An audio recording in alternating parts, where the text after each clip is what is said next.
Bismillahirrahmanirrahim. Assalamualaikum warahmatullahi wabarakatuh.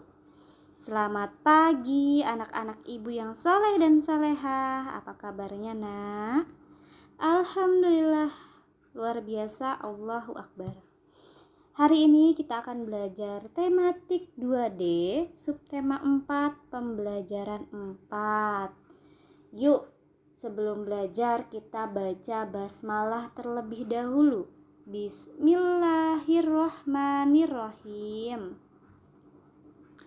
Kita buka buku tematiknya halaman 142. Di situ terdapat kegiatan Ayo Membaca. Ada bacaan yang berjudul Suasana di Terminal. Kita baca bersama-sama ya nak. Suasana di terminal. Liburan kali ini ayah mengajak Ayu ke rumah paman. Ayu pergi ke rumah paman dengan menggunakan bus. Ayu dan ayah menunggu bus di terminal. Bus akan datang setiap 1 jam sekali.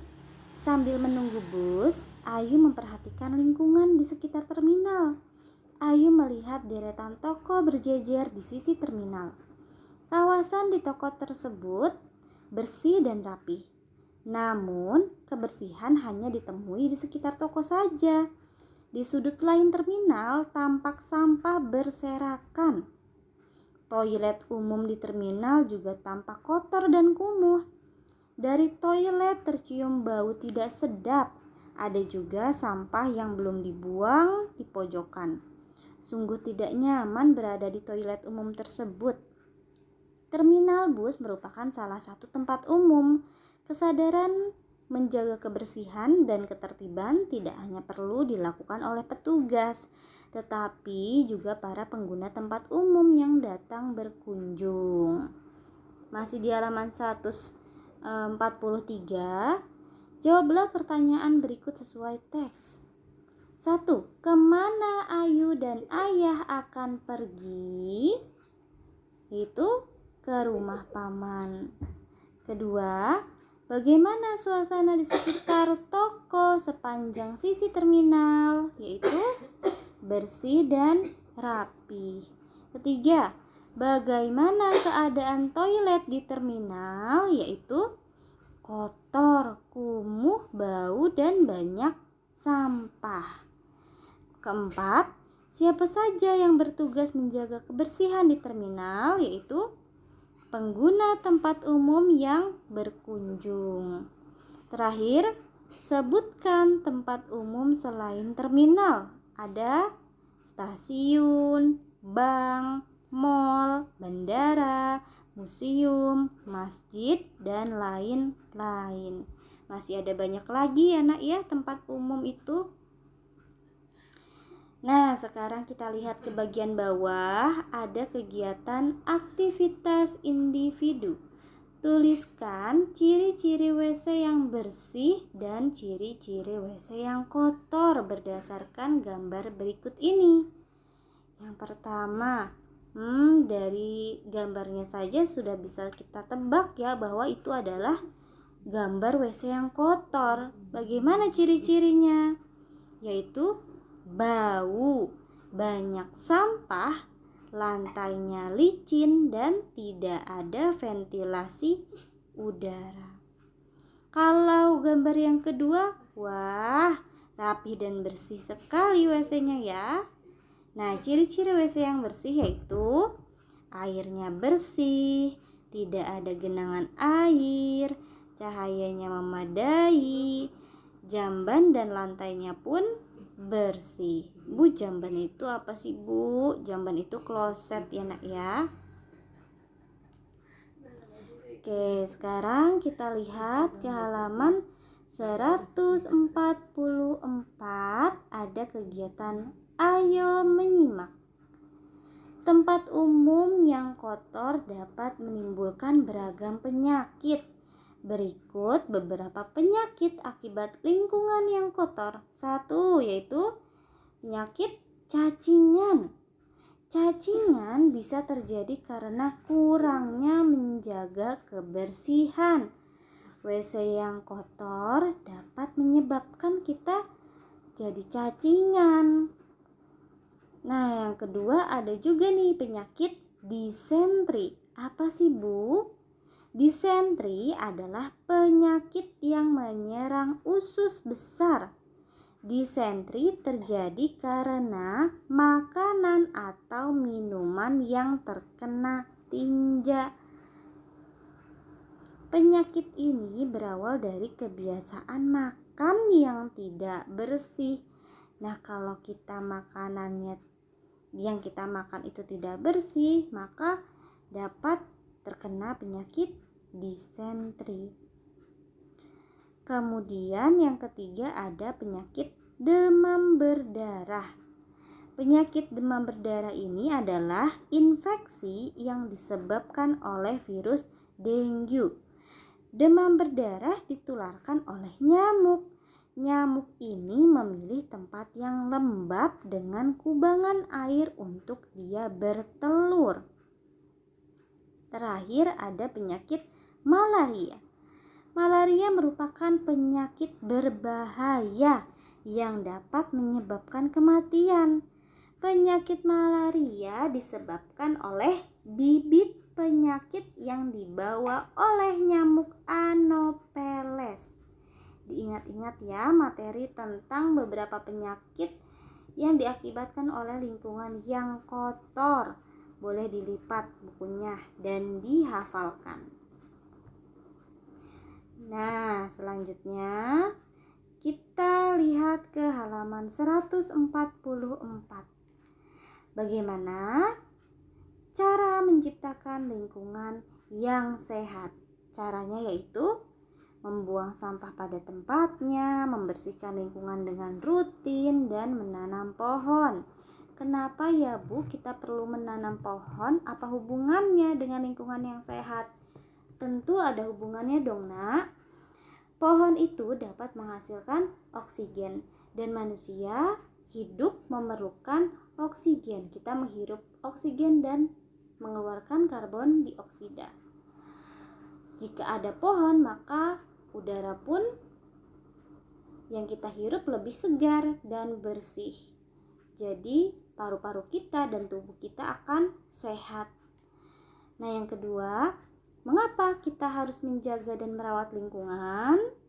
Yaitu agar lingkungan asri, nyaman, dan terbebas dari penyakit. Kalau lingkungannya kotor, akan menjadi sarangnya penyakit karena bakteri suka berada di tempat yang kotor. Lalu terakhir, tuliskan 4 jenis penyakit karena lingkungan yang kotor. Tadi sudah dibahas apa saja? Ada cacingan, disentri, demam berdarah, dan malaria. Oke, selanjutnya di halaman 145 ada kegiatan ayo berkreasi. Rajinlah mencuci tangan dengan sabun untuk menghindari penyakit akibat lingkungan yang kotor. Tahukah kamu, selain untuk mencuci tangan, sabun juga bisa digunakan sebagai kerajinan. Ayo kita membuat kerajinan dengan sabun. Ikuti langkah-langkah berikut ya. Nah, untuk membuat kerajinan dari sabun ini kita memerlukan beberapa bahan. Di antaranya adalah sabun mandi, pensil, alat ukur atau pisol, dan terakhir kuas halus. Nah, langkah-langkahnya yaitu pertama, gambarlah bentuk yang kamu inginkan pada sabun. Kamu bisa membuat bentuk hewan atau bentuk bunga pada sabun. Yang kedua, ukirlah sabun sesuai dengan gambar yang dibuat dengan menggunakan pisau. Setelah selesai diukir, bersihkan sisa-sisa parutan sabun yang masih menempel pada bagian yang diukir dengan kuas sehingga ukiran terlihat jelas. Terakhir, jika ingin memperoleh hasil yang rapi, maka gunakanlah amplas paling halus untuk merapihkan. Gosokkan amplas pelan-pelan karena sabun mudah rusak. Dan jadi deh hiasan dari sabun batang, sabun mandi. Oke, kita lanjut ya. Ke halaman 146 ada kegiatan ayo menalar. Perhatikan bentuk sabun yang kamu gunakan untuk membuat kerajinan. Bentuknya seperti bangun ruang apa ya? Iya, betul sekali. Sabun batangan itu memiliki bentuk seperti balok. Sabun yang berbentuk balok ini, balok ini merupakan salah satu contoh bangun ruang. Bila balok disusun dengan bangun ruang lainnya, maka dapat membentuk sebuah pola. Yuk kita lihat bentuk polanya yang ada di halaman 146 ya. Perhatikan susunan pola bangun ruang berikut. Yang pertama itu ada gambar balok, lalu kubus, ke balok lagi. Nah, berarti polanya berulang setelah ini ya. Balok, kubus, balok, kubus. Balok, kubus.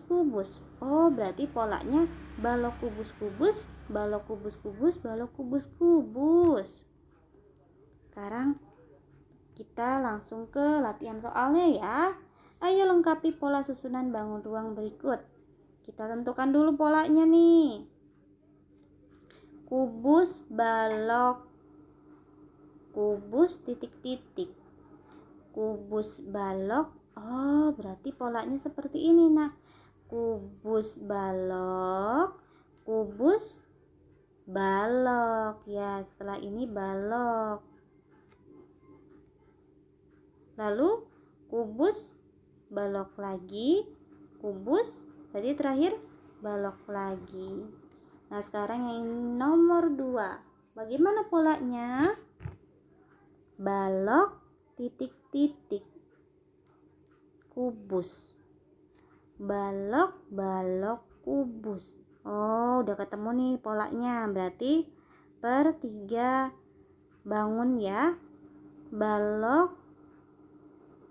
Nah, di situ berarti balok, kubus. Balok, kubus. Balok, kubus. Nah, jadi seperti ini ya. Balok, kubus. Balok, kubus. Balok, kubus. Lalu yang ketiga, bagaimana polanya ya? Yang pertama, kita lihat dulu yang kedua ya.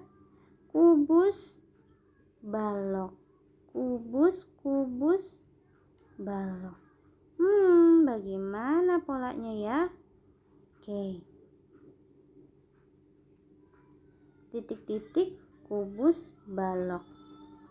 Kubus, balok. Kubus berarti di sini kubus lalu balok. Berarti yang di depan sini adalah kubus. Betul sekali. Kubus, balok, kubus, balok, kubus, balok. Alhamdulillahirrabbilalamin. Pembelajaran hari ini sudah selesai. Anak-anak pelajari kembali di rumah ya nak ya. Semoga ilmunya bermanfaat. Ibu ucapkan terima kasih. Assalamualaikum warahmatullahi wabarakatuh.